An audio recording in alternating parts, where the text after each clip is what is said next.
அண்ணாமலை வந்து அதிமுகவுடைய பொதுச் செயலாளருக்கும் அதிமுகவுடைய தலைமை நிலைய செயலாளர் அண்ணன் வேலுமணி அவர்களுக்கும் ஏதோ பிரச்சனை இருப்பது போல ஒரு தவறான பொய்யான செய்தியை பரப்பி வருகிறார். அதனால் அவரை எச்சரிக்கிறோம் என்ற விதத்தில் இந்த போஸ்ட் அடிச்சிருக்காங்க. அண்ணாமலை தேவையில்லாமல் அதிமுக கட்சியை பற்றி பேசக்கூடாது. இனி ஏதாவது பேசினால் அவருடைய வாழை ஒட்ட நறுக்கி விடுவோம். அதிமுக வந்து தனித்து கள நின்று 90 லட்சம் வாக்குகளையும் 21% வாக்குகளையும் பெற்றிருக்கிறது. பாஜக தலைவர் அண்ணாமலையை போன்று முன்னாள் அமைச்சர்களையும் மத்திய அமைச்சர்களையும் கவர்னர்களையும் தேர்தலில் நிப்பாட்டி 10 கட்சி கூட்டணியோடு சேர்ந்து மிகப்பெரிய பணபலத்தை செலவு பண்ணி தேர்தலில் நிற்கவில்லை.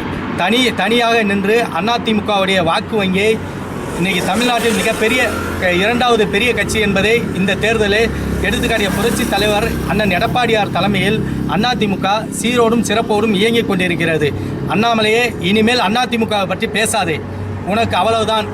இனி நாங்கள் சொல்ல மாட்டோம். எங்களுடைய நடவடிக்கை உன் மீது கடுமையாக இருக்கும்.